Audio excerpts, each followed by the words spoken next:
Welcome, Franklin Academy teachers and students, to another edition of FA Today. I'm Jason Schott here with Tyler Joyner, ready to kick off another super Franklin Academy week. Coming to you from Franklin Academy's very own The High School Experience Studios, join us this week for FA Today as we feature tech tips, Franklin Academy headlines, and catch up with our seniors on Senior Moment. Now let's have a super Pat Power welcome for this week's anchors. Now with some wise words, here's our weekly Project Wisdom segment. Cassie Emmy has the scoop for us. Good afternoon, Franklin Academy. This is your weekly Project Wisdom overview. This week, we'll be talking about understanding and dealing with anger. The wise saying, "Anger blows the lamp out of the mind," really is true. No one can make responsible decisions with their judgment clouded by emotions of anger. We don't think about how our words may harm our peers. Here's an example. All right, John. Well, we're almost done with our group project, but did you do your part? No, I was hoping you could do that. What? What the heck? You didn't do any of your project? I'm not your friend anymore. I'm not sitting next to you. It's important to be able to understand our emotions so that we can empathize and be constructive support to our parents, classmates, and friends. Hey, John, did you do your part for our group project? No, I forgot to. John, this is kind of frustrating for me, but, since we're friends, I'm willing to help. Let's just get it done right now, okay? Okay. It's all right. This has been Cassie Emmy reminding you to keep your cool and make it a great week, or not. The choice is yours. Recently, Jason Schott and I visited the Wake Forest Historical Museum. That's right, TJ. We had a great time learning about the local history here. There is a lot of things that the museum has to offer, and the exhibits are amazing. Let's show the school a bit of what the museum has to offer. Recently, FA Today field reporters Tyler Joyner and Jason Schott visited the Wake Forest Historical Museum. The museum, located close to downtown Wake Forest, is a great place to learn about the history of the town of Wake Forest and Wake Forest College. We spoke to town native Durwood Matheny about the history of the town and what the museum has to offer. I've been involved for about 30 years, and as I say, my favorite part is it's like a puzzle. Every day people bring in new information and we're piecing it together, and I find out things that I didn't know. Well, one thing that I have found since we've been open, that we have students that come in, and we have a lot of school people who homeschool. They have a little organization and they bring them here. And I think the kids really respond very well. They're interested. At first they thought they didn't want to come because it sounded boring. But then when they got here, they saw things that were of interest to them. And one exhibit that we're going to have next year is on transportation, mainly on trains. I think most people like trains. And back when I was growing up, they were very popular. And we had not only freight trains, but we also had passenger trains, and they stopped here in Wake Forest. Well, they moved the house that housed the museum in 1957. And of course, it had limited space, and we put everything in there that we got, that we had on display. Everything was very crowded. So the board decided that we needed more room to display our artifacts. So we came up with this plan, and at first I didn't like it. I thought it was too modern. But now that we've got it built, I think it's perfect for a way of showcasing our exhibits. We have 7,000 square feet, and of course we have 2 warehouses that are full of artifacts. There isn't a day goes by that we don't receive something of interest. But I think history is very important, and I think we need to know where we've been to know where we're going, and not live in a shell or with our head stuck in the sand. We need to know what's going on about us. And I think we represent that. And I will guarantee that if people will come, they will enjoy it and will gain some knowledge of the area and of Wake Forest and realize what a wonderful place that we live in. I will definitely have to go back and visit the museum again sometime. I learned a lot about Wake Forest. And speaking of learning, there's lots to learn from the Luddy Outcomes. This week's Luddy Outcome is all about work ethic. Kinsey Ness and Meredith Bond have the details. The Luddy outcome this week is centered around having a strong work ethic. Throughout history, certain individuals have shown this trait. This work ethic earned them the success they have strived for. I have failed over and over again in my life, and that is why I succeed. These famous words were spoken by Michael Jordan, a role model who demonstrates a solid, enduring work ethic. After being cut from his high school basketball team freshman and sophomore year, he kept practicing hard and playing, and he made it his junior year.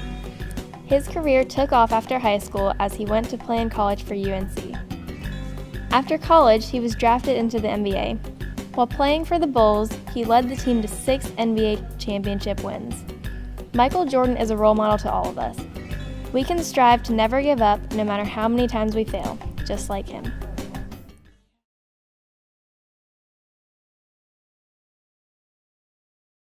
And now for your FA Today headline announcements. DVDs are now available for purchase upon request for select arts programs from the previous semester. If you would like a copy of the Spring Chorus Concert, the Winter Band Concert, or the Winter Chorus Concert, they are available for purchase upon request. Please contact Mrs. Mahaley if you have any questions. Please note that more of these DVDs will be forthcoming as more footage is processed from the previous semester. Also, if you're interested in purchasing a yearbook, you can still place your order. Remember, the sooner you purchase, the more you save. The current cost is $65, so order soon. Last Tuesday, there was a blood drive here at FA5. Lots of blood was donated. Great job, Patriots. Now, Alex Peck has a look at weather for the upcoming week. Thank you, Jason, and welcome back to the FA Weather Center. Following the cold front that shook the East Coast last week, we left in the wake with some frigid weather, starting today as temperatures hover in the mid-40s, with skies being mostly sunny. However, as night approaches, temperatures are expected to drop into the high teens and low 20s, while remaining mostly cloudy. However, Tuesday is bringing the cold weather back, with the high for the day being at 30 degrees. Similarly, Tuesday night will see temperatures ranging in the low teens, with mostly cloudy skies. Now, for your 5-day forecast.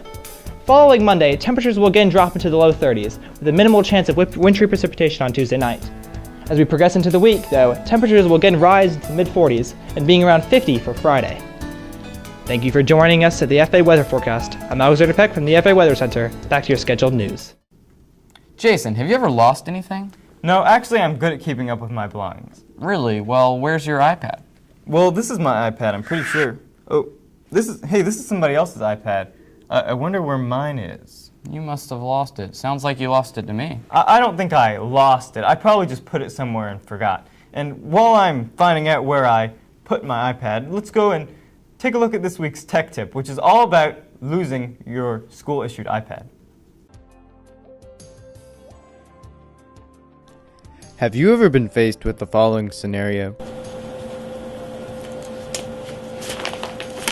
Oh, dang it. Where is it? Oh, where's my iPad? Gosh, I can't take this! If you have been through such an event, you are one of many Franklin Academy students who have temporarily or permanently misplaced an iPad.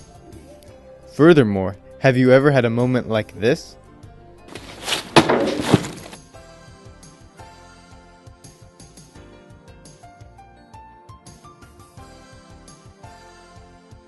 The world is a dangerous place for your school-issued iPad. And now, Mr. Cheney has a few words of advice regarding the device. The iPad is especially vulnerable because it's portable and a lot of people want it. They have a high resale value. So people, if they see one and they think they have an opportunity to take it and they don't have, a moral compass, they will take it and try to get some money out of it. Not take them to public places, or if you are taking it to a public place, if you're going to work in a coffee shop or something, make sure it's with you at all times. Make sure it's with you at all times. Don't leave it in your car if your car is going to be unlocked. Don't leave it with a friend if you don't know your friend's last name or you think your friend might leave it somewhere. Keep it with you at all times because ultimately you're responsible for the iPad that we've assigned you. Many Franklin Academy students have learned, through experience, that the iPad is a fragile and vulnerable piece of technology. Please keep these guidelines in mind while the iPad is in your custody. Thank you. Now let's pass things over to the weekly FA Sports Short to check in on your FA Sports. Good afternoon, Patriot fans. I'm Abby Miranda coming to you not so live on Patriot Day. Last Tuesday, there were 3 events canceled due to the wave of snow that came through Wake Forest. Both the girls and boys varsity basketball games against East Wake, will be made up on February 5th at the FA5 gym, and the swim meet was canceled. Thankfully, Thursday and Friday's games were played without any weather delay whatsoever. On Thursday, the 23rd, all three basketball teams faced off against the River Mill Jaguars. A furious fourth quarter comeback from the JV team fell short in the final minutes of the game as the Jaguars won 49-41. The girls' team made history by beating River Mill for the first time ever by a score of 35-34. The ladies outscored the Jags 12-5 in the fourth quarter to seal the win. In the last match of the night, the varsity team gave all of their effort but fell short and lost 62-46. Now to tell you about the homecoming games against Roxborough, here's Matthew Pertz. Good afternoon, Patriot fans. Last Friday, your Patriots played in their homecoming games against the Roxborough Community Bulldogs. JV's furious fourth quarter comeback came up short and they lost 49-41. The girls' team had a dominating victory over Roxborough, winning 45-32. Amelia Huffman led the Patriots in scoring with 11 points. The boys, however, played their heart out but lost a tough one by a score of 93-40. That's all I have for you today. Now let's go back to Miranda Alvarez. Thanks, Matthew. The swim team has also been hard at work over the last week. They had a meet last Thursday with Bree Smith and Sarah Allen qualifying for the 1A Mideast Regional, where the swimmers will try to earn a spot in the state championships. Good luck, FA swim team. If you're interested in spring sports, many squads have already started conditioning. Softball conditions after school at Flaherty on Tuesdays, Wednesdays, and Thursdays. Baseball conditions every day after school at Flaherty. Soccer conditioning runs Wednesdays, Thursdays, and Fridays at the soccer field. Contact Mrs. Parrish for more. Guys tennis also conditions every day at Flaherty tennis courts. That's all I have for you this week. I'm Abby Miranda, reminding you we run on Pat Power. This week's Senior Moment offers a look at what our seniors are currently working with on their senior project. Let's send it over to Senior Moment with more details. Making my way downtown, walking fast, faces passing, I'm homebound. Senior Dude, this moment. is Senior Moment. Hello, Franklin Academy. I'm Dustin Wright, alongside Jesse Frudiger with this week's Senior Moment.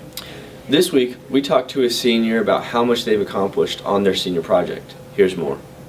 It's a pageant for kids with disabilities, and it's basically a moment for them to like shine and stuff.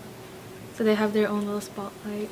My abstract, first I'm gonna mention about like the main stats or like the main information about kids with disabilities and why I'm doing this pageant. And then the next half I'm going to talk about my product, which is going to be the whole pageant and how it's going to help kids with disabilities. I think the pageant's going to help the kids by giving them more confidence and self-esteem and hopefully make them more like bring the awareness on for kids with disabilities. That's all for this week's show, Franklin Academy. Have a great week. This has been Jason Schott and Tyler Joyner signing off.